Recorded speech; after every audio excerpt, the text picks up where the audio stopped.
This is the reason most intermediate lifters stay stuck at the same weight for months, sometimes years, while a small percentage keep making gains long after their newbie phase ends. And it comes down to one daily habit, not a new training program, not a supplement, not some underground technique the pros are hiding from you.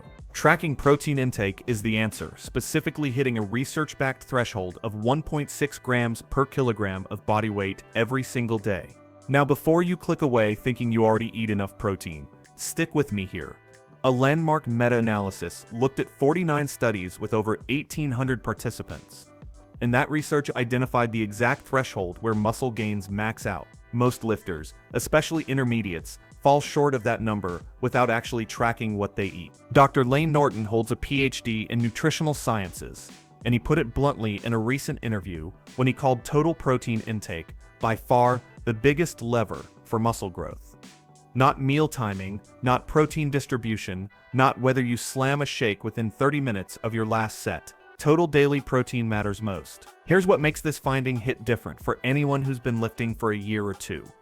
That same research showed protein supplementation worked better in trained individuals than in beginners. Trained lifters added 0.75 kilograms of fat-free mass from optimizing protein, while beginners showed a weaker response. So if you're past your newbie gains and wondering why the scale won't budge despite training hard, this video breaks down exactly why protein tracking separates those who keep building muscle from those who spin their wheels. We'll cover the science behind intermediate plateaus, the exact protein protocol backed by dozens of studies, why the traditional 500-calorie surplus advice is probably making you fat, and the sleep data that might change how you approach recovery entirely. Let's get into it. Understanding why protein tracking matters so much for intermediate lifters starts with knowing what's happening inside your body. That's different from when you started. Beginners have bodies that respond to training like nothing else. Research reviewed by the University of São Paulo found that untrained lifters experience a 4,000% total increase in muscle protein synthesis after workouts.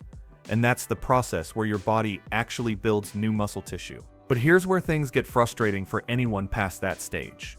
Trained lifters only get about a 1,500% increase from the same stimulus, which represents a massive drop-off in your body's muscle building response. The situation gets even worse when you look at timing. New lifters keep that elevated muscle protein synthesis going for 2 to 3 days after a workout, meaning their bodies stay in construction mode for the better part of a week from a single session. Experienced lifters watch that window shrink down to just 12 to 24 hours. Think about what that means in practical terms. Beginners can eat inconsistently, skip meals, get their protein whenever they feel like it, and still make gains, because their bodies stay in muscle building mode almost constantly. Intermediates have a much smaller window, where their bodies stand ready to use that protein for growth, and missing it means leaving gains on the table. Hard numbers from a 203 study by Hautiainen and colleagues show this gap clearly. Both untrained and trained subjects followed the same program, and the untrained individuals gained 20.9% in muscle force, along with 5.6% in muscle size. Trained subjects doing identical work managed just 3.9% force gains and 1.8% size gains. This explains why so many intermediate lifters feel like they're working harder than ever, but getting less results. Biologically speaking, that's exactly what's happening. Realistic expectations come from models developed by researchers like Lyle McDonald and Alan Aragon, and their numbers line up pretty closely. Year 1 of serious training can bring 1 to 2 pounds of muscle per month, potentially 20 to 25 pounds total. Years 2 and 3 drop that to half a pound to 1 pound per month, maybe 5 to 12 pounds for the entire year. Beyond year 4, you're looking at a quarter pound to half a pound monthly, which works out to 2 to 3 pounds annually if everything goes right. Dr. Mike Israetel of Renaissance Periodization warns that you cannot rush the process. A 70-pound intermediate lifter, following the Aragon model, can expect just 0.85 to 1.7 pounds of muscle per month under optimal conditions. And those extra pounds require near-perfect nutrition to actually achieve. That's precisely why tracking protein becomes non-negotiable at the intermediate level.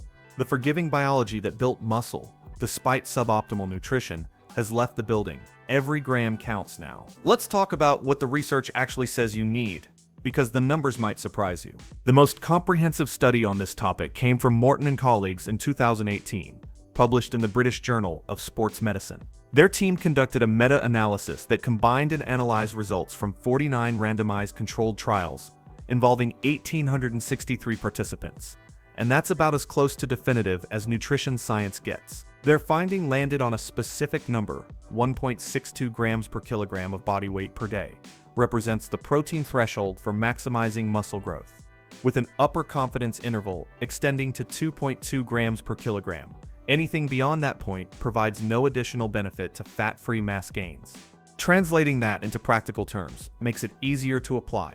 Someone weighing 80 pounds, which is about 82 kilograms, should target roughly 33 grams of protein minimum, with potential benefit up to about 180 grams. A 200-pound person at 91 kilograms needs 177 grams minimum, scaling up to 200 grams at the high end. But here's the part most people miss, and it matters a lot. How you distribute that protein across meals affects your results too. Dr. Brad Schoenfeld and Alan Argon published a review in 2018 recommending at least 0.4 grams per kilogram per meal spread across at least 4 meals to reach your daily minimum while optimizing muscle protein synthesis at each feeding opportunity.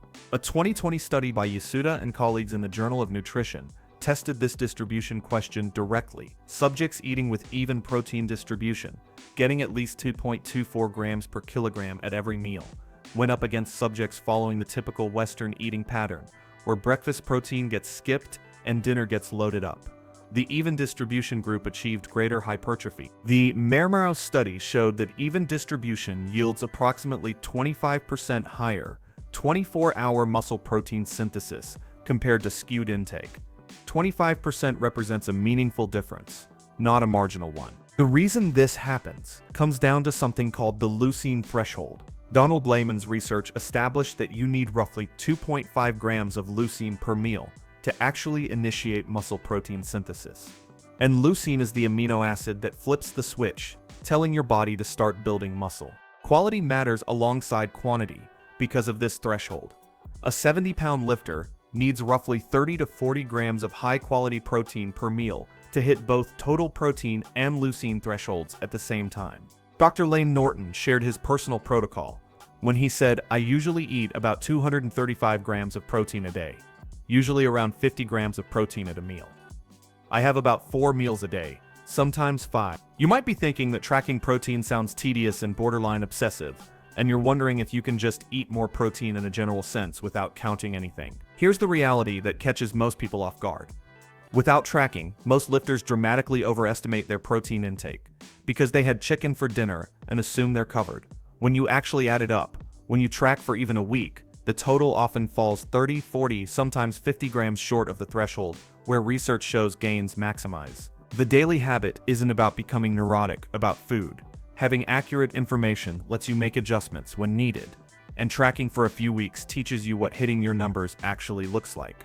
After that initial tracking phase builds awareness, you can often maintain it more intuitively. Now we're getting to something that might surprise you, because it contradicts what most of the fitness industry has pushed for decades. Traditional bulking advice sounds something like this. Eat 500 calories above maintenance. Gain weight steadily, except that some fat comes with the muscle. Clean bulk, dirty bulk, whatever approach you choose. Just eat big to get big. The research tells a very different story. A study by Helms and colleagues, published in 2023 in Sports Medicine Open, compared 3 groups over 8 weeks.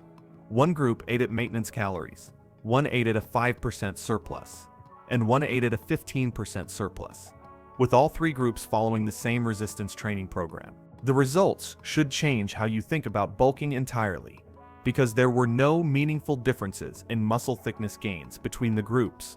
People eating at maintenance built essentially the same amount of muscle as people eating 15% above maintenance.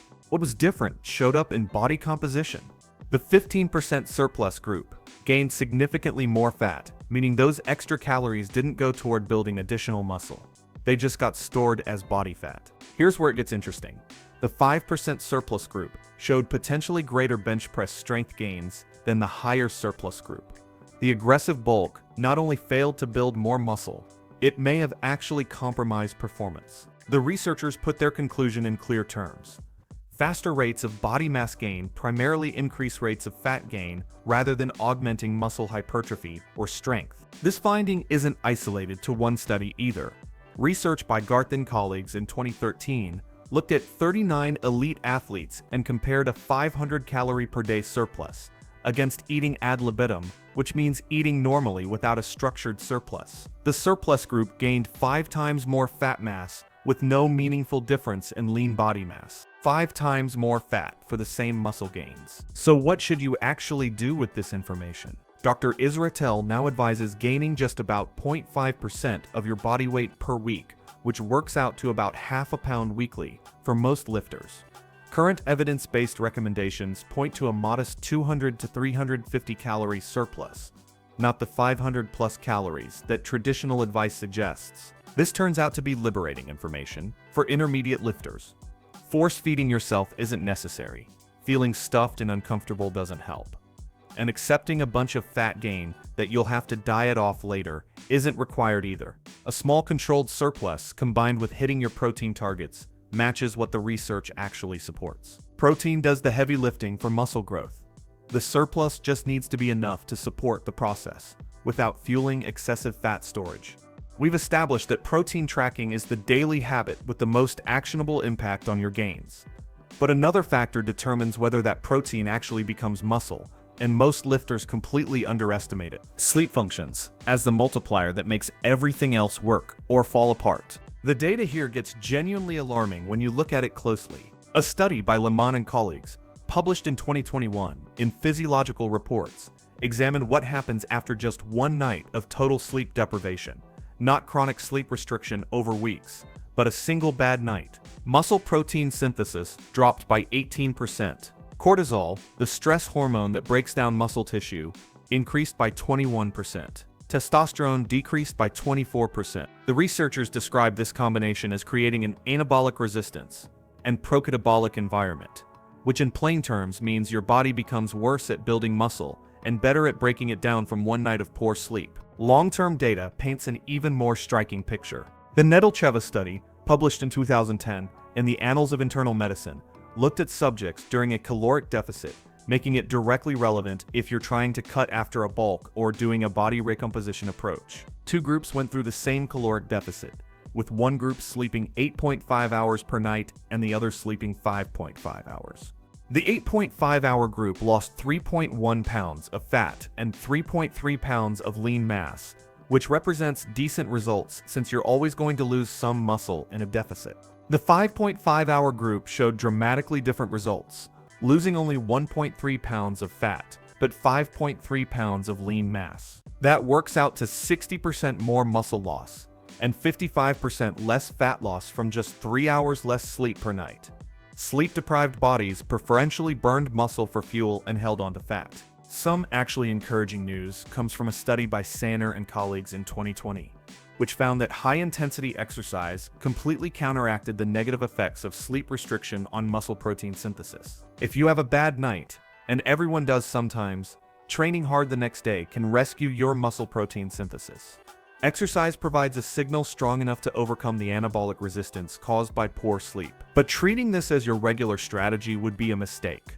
7 to 9 hours of quality sleep is when your body does the majority of its repair and growth work, according to the research. You can nail your protein intake perfectly and train with perfect progressive overload, but still undercut your results by not sleeping enough. Think of it this way.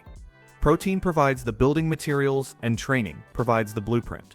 But sleep is when the actual construction happens. Before wrapping up, addressing the most common mistakes intermediate lifters make during a bulk and sharing some surprising findings from the research should help you avoid pitfalls that trip up most people at this stage. Dr. Israetel identifies bulking too aggressively as the #1 error, and his advice is direct when he says do not go over the 0.5% weight gain per week. We've already covered why this matters, since extra calories beyond a modest surplus just become fat. Not distributing protein evenly throughout the day ranks as the second mistake. Most people following typical eating patterns skip breakfast protein, or have something carb-heavy, eat a moderate lunch, and then try to make up for everything with a huge dinner. Research showing 25% higher muscle protein synthesis from even distribution suggests this approach leaves gains sitting on the table. Third on the list is what Israel calls training attention deficit disorder, which means program hopping before giving a program enough time to work. Sticking with a program for at least 12 weeks before evaluating whether to change gives you actual data to work with. The fourth mistake applies specifically to intermediates who are still using beginner programs. Beginners can add weight or reps workout to workout because of neurological adaptations and that heightened muscle protein synthesis response we discussed earlier. Intermediates need programs with week-to-week progression schemes rather than workout-to-workout increases.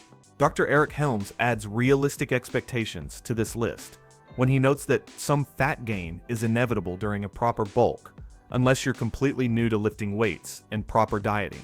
Zero fat gain isn't the goal. Minimizing fat gain while maximizing muscle is, and that requires the precise tracking we've been discussing. Now for some findings that might surprise you and change how you approach certain aspects of training and nutrition. The anabolic window turns out to be mostly myth. Alan Aragon cited a randomized trial that compared taking protein immediately before and after training against going 3 hours without nutrients on both sides of the workout. No meaningful difference showed up when daily protein intake was adequate. The 30-minute post-workout shake isn't the make or break factor marketing has made it out to be, because total daily intake matters far more. Those cold plunges everyone seems to be doing might be hurting your gains. A 12-week study found that quadriceps muscles grew approximately 300 grams with light post-workout activity versus only about 100 grams with cold water immersion. Cold exposure reduces inflammation, but some inflammation is part of the muscle building signaling process. Here's one for the ego lifters in the audience. Light weights work just as well for hypertrophy according to a meta-analysis by Schoenfeld, which found that loads anywhere from 30 to 90% of your 1-rep max produce similar muscle growth when sets reach near failure. Grinding out heavy singles isn't required to build muscle, because effort matters more than absolute load. Something encouraging exists for anyone who's ever taken time off from training. Muscle has memory, because the myonuclei you acquired from previous training don't disappear when you stop. People who train before regain muscle faster than true beginners, meaning a layoff doesn't erase everything permanently. A fascinating finding from Traumalin and colleagues in 2023 challenges the old idea that you can only use 20 to 30 grams of protein per meal. Their research showed that a 100-gram protein dose continued elevating muscle protein synthesis for over 12 hours. The per-meal ceiling appears to apply mainly to fast-digesting proteins like whey rather than whole food meals that digest more slowly. Bringing everything together, if you're an intermediate lifter who's been stuck at the same weight, frustrated that the gains came easily at first but now feel impossible, the research points to one non-negotiable daily habit. Track your protein intake to consistently hit 1.6 to 2.2 grams per kilogram of body weight, distributed across 4 to 5 meals, with at least 0.24 grams per kilogram per meal. This isn't about becoming obsessive with food. It's about precision on the single variable with the strongest evidence base. The experts line up on this point with remarkable consistency. Dr. Lane Norton says total protein is by far the biggest lever. Stuart Phillips describes protein as the thin layer on top that separates stagnation from continued progress. And that thin layer is exactly what you need when your biology no longer forgives the way it did when you started. 49 studies with over 1,800 participants went into the Morton meta-analysis, which established 1.6 grams per kilogram as the threshold where muscle growth maximizes. That same research showed protein optimization worked better in trained individuals than beginners. Combine this protein tracking habit with a modest caloric surplus of 200 to 350 calories, not the traditional 500 plus, and you avoid the trap of gaining unnecessary fat that you'll just have to diet off later. Research from Helms showed no additional muscle gain from larger surpluses, just more fat storage. Add 7 to 9 hours of sleep per night, because even one night of deprivation can reduce muscle protein synthesis by 18% and create a hormonal environment that favors muscle breakdown. Train each muscle group twice per week with enough volume, since the research generally supports 10 to 20 hard sets per muscle group weekly. For intermediates, the gains will be slower than your beginner days because biology works that way. Half a pound to 1 pound of muscle per month is realistic for an intermediate lifter doing everything right. Those gains remain achievable though, and the difference between the lifter who stays stuck and the lifter who keeps progressing isn't genetics or secret techniques. It's precision, the daily habit of knowing you hit your protein target rather than guessing, tracking for a few weeks until you understand what adequate intake actually looks like. Start today by tracking your protein for 1 week. What you find might surprise you. If you've been trying to bulk for months and your physique still hasn't changed, this is for you. Most people trying to gain muscle are not lacking effort, they're lacking structure. You can work out 5 days a week, but if your calories, macros, and meals aren't dialed in, you will not grow. Period. That's exactly why I built my bulking blueprint. The step-by-step plan that shows you exactly what to eat, how much to eat, how to train, and how to bulk without getting fat. And listen, if my free videos already help you, imagine what happens when you follow the full system I actually use in real life. Stop guessing and start growing. Click the link in the description right now to unlock the bulking blueprint. Your dream physique starts the moment you take action, and that moment is right now. Thanks for watching.